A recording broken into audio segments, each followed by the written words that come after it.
Welcome to the deep dive. Today we're digging into a paper from 2017 that, well, you could argue it really kicked off the modern AI revolution. It's the paper that put the T in GPT. That's right. We're looking at attention is all you need. And our goal today is to really get under the hood of this thing. Yep. We want to understand how this architecture, the transformer, just completely changed the game. It basically threw out the old ways of handling sequences like RNNs and CNNs and somehow got better results using just this mechanism called attention. It sounds almost too simple when you put it like that.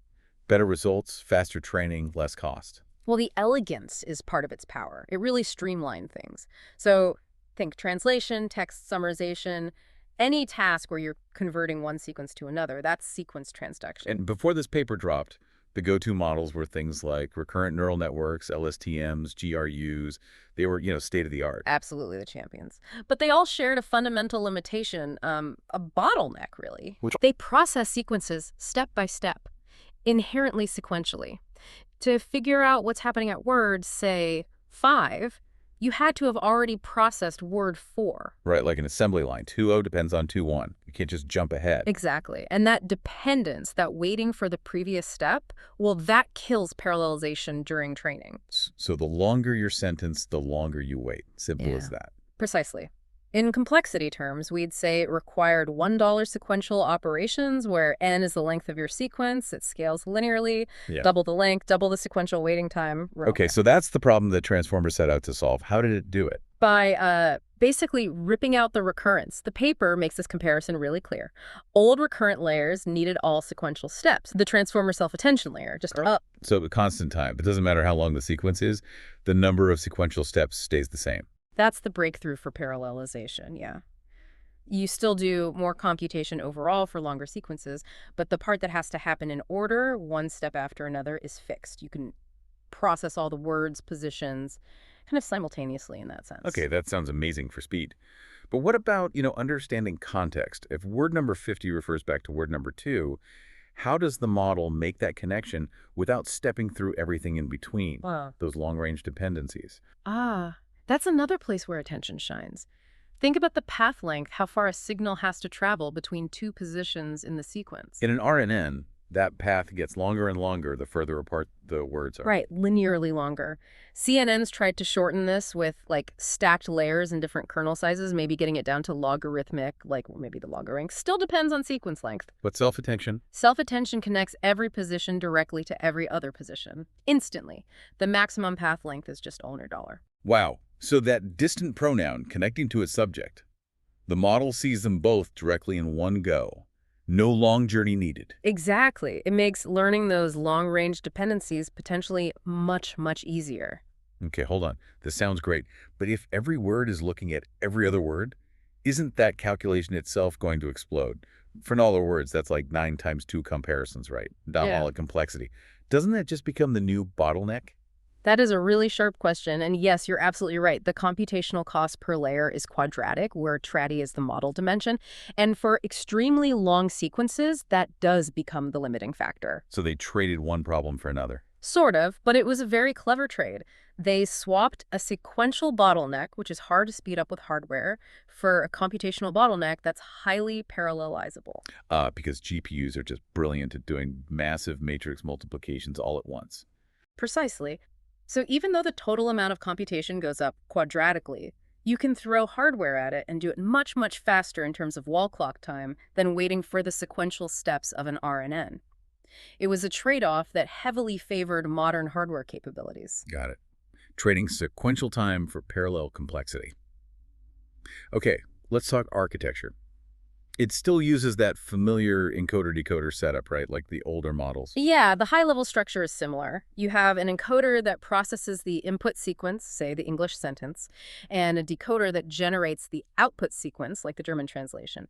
But what's inside those blocks is totally different. All built from these new layers. Exactly. Both the encoder and decoder are stacks of NP6 identical layers. Okay, let's break down the encoder first. What's in each of those 6 layers? 2 main sublayers. First, you've got the multi-head self-attention mechanism we've been talking about.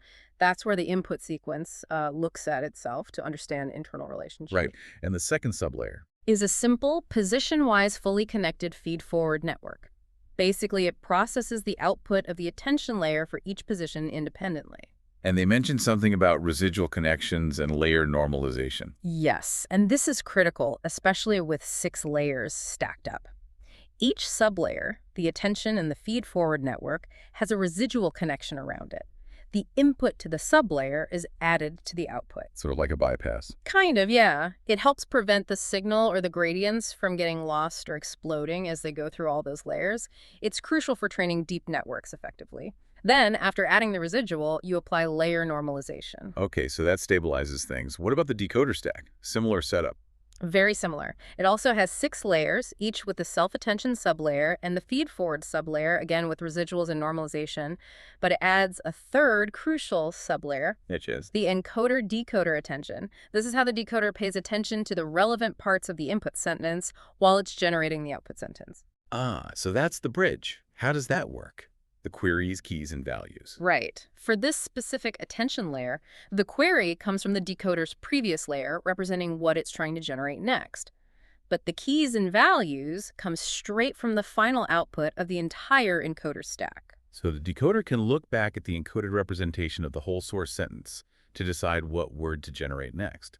Makes sense. Exactly. Now, you mentioned earlier that attention looks at everything at once. When the decoder is generating the translation, say word by word, how do you stop it from just looking ahead at the correct answer in the target sequence?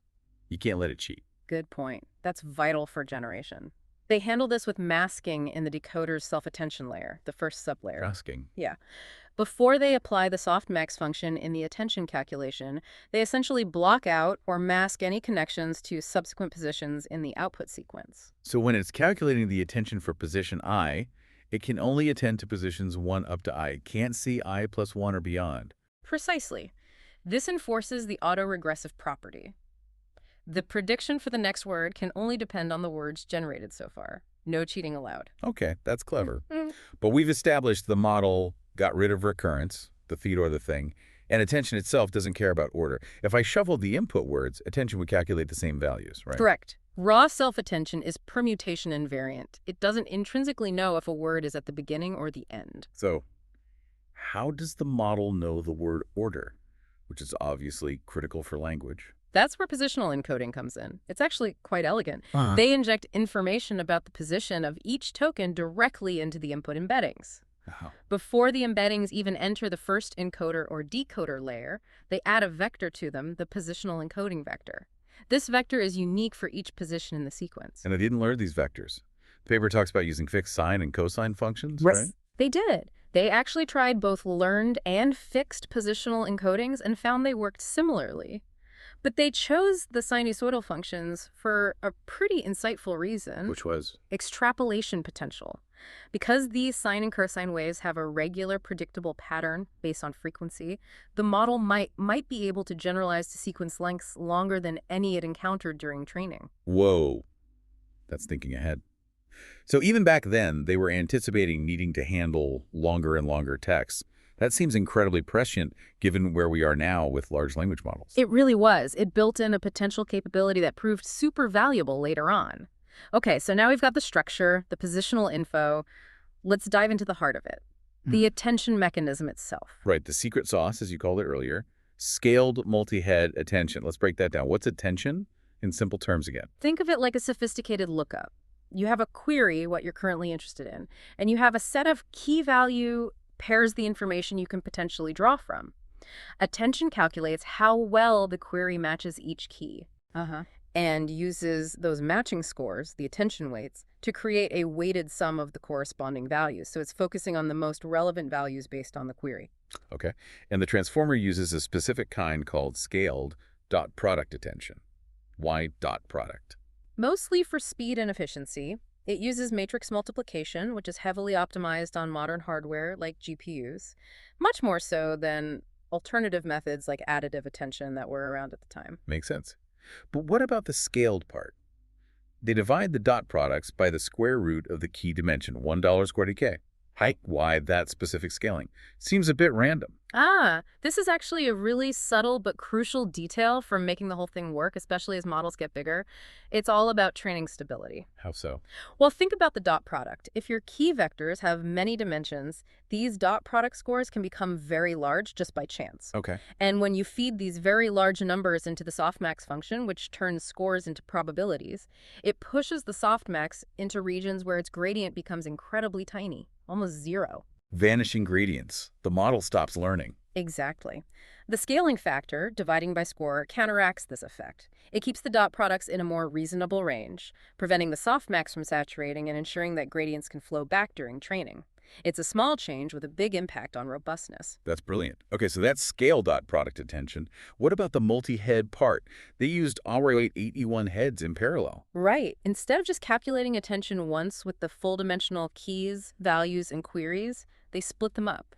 They linearly project the queries, keys, and values dollar times using different learned projections for each head. So 8 sets of smaller queries, keys, and values. Yep, each with reduced dimensionality. Yeah. Address were smaller. Then they run the scaled dot product attention mechanism in parallel for each of these projected versions.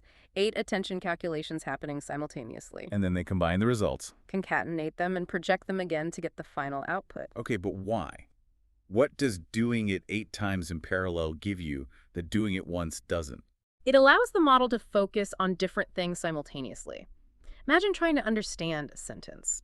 You might need to track grammatical structure, semantic meaning, maybe coreference links, all at the same time. Right. A single attention mechanism might struggle to average all those different needs. But with multiple heads, each head can potentially specialize. One head might learn to focus on, say, subject-verb agreement, while another focuses on pronoun resolution and another tracks related concepts. So it lets the model attend to information from different representation subspaces, as the paper puts it. Exactly. It gives the model multiple perspectives on the sequence, which is much richer than a single averaged view. And fascinatingly, the paper showed you could actually see this specialization happening, right? These heads weren't just black boxes. That was one of the really cool side benefits. They visualized the attention patterns and found that individual heads often learned interpretable linguistic behaviors. Like what? Well, they showed examples where certain heads clearly focused on resolving anaphora-linking pronouns like it or its, back to the noun they referred to, even across long distances in the sentence. Wow. Other heads seem to capture syntactic structure, maybe linking verbs to their objects or tracking phrasal dependencies, like connecting making to more difficult, even when words intervene. It suggested the model was genuinely learning something about language structure, not just statistical correlations. That interpretability must have given people a lot of confidence in the approach. Okay, so this powerful, parallelizable, interpretable attention mechanism. What kind of results did it actually deliver? Let's talk performance. This is where it really blew everything else out of the water. On the standard WNT 2014 English to German translation benchmark, the big transformer model achieved a BLEU score of 28.4. And BLEU scores measure translation quality. Higher is better. How good was 28.4 at the time? It was state-of-the-art. Significantly so. It beat the previous best models, even complex ensembles of models, by over 2 full BLEU points. That's a massive jump in machine translation quality. A 2-point jump is huge in that field. And English to French. Similar story. A new single-model, state-of-the-art BLEU score of 41.8. Just unprecedented quality from a single model. Okay, amazing quality.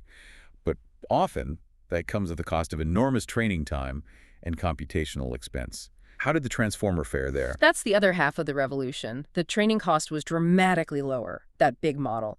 Trained in just 3.5 days on 8 NVIDIA P100 GPUs. Only 3.5 days for a state-of-the-art result? Yeah. The authors explicitly called it a small fraction of the training costs compared to the best models it was outperforming. Wow. And even their smaller base model, which they train in only 12 hours on the same hardware, still beat all previously published models and ensembles. So it was faster, cheaper, and better. That's the trifecta. Absolutely disruptive. It completely changed the economics and feasibility of training high-quality sequence model. And was it just good at translation, or did this architecture generalize? They tested that too. They applied it to English constituency parsing, a very different task that requires understanding the grammatical structure of sentences, like building a syntax tree. How to do? Surprisingly well, especially considering they did minimal task-specific tuning. It outperformed most previous models. And interestingly, in a low data setting, using only about 40,000 training sentences, it actually beat the well-established Berkeley parser. So it showed robustness and generalizability even beyond its primary design task. Definitely. It proved the core architecture wasn't just a one-trick pony for translation. It was a powerful new way to model sequential data in general. So let's wrap this up. What are the key takeaways for someone listening? I think the main thing is that the transformer demonstrated you could build a top-tier sequence model using only attention mechanisms. You didn't need recurrence or convolution anymore. Attention is truly all you need, as the title says. Pretty much. And by getting rid of that sequential dependency inherent in RNNs, they unlocked massive parallelization. This meant way faster training times, lower costs, and ultimately achieving new state-of-the-art results across different tasks. It just fundamentally shifted how we approach sequence modeling. And looking forward, the paper itself ended with a hint of what was to come, right? Yeah. They were excited about using this beyond just text. Exactly. They mentioned applying transformers to images, audio, video, other modalities where sequential structure or complex relationships exist. We've certainly seen that play out in the years since. Which brings us to a final thought to leave our listeners with. If you can completely remove that ordinary sequential bottleneck and build models that handle sequences with effectively sequential operations per layer. What does that really unlock? How does it change the fundamental limits on the kinds of sequences we can process or generate?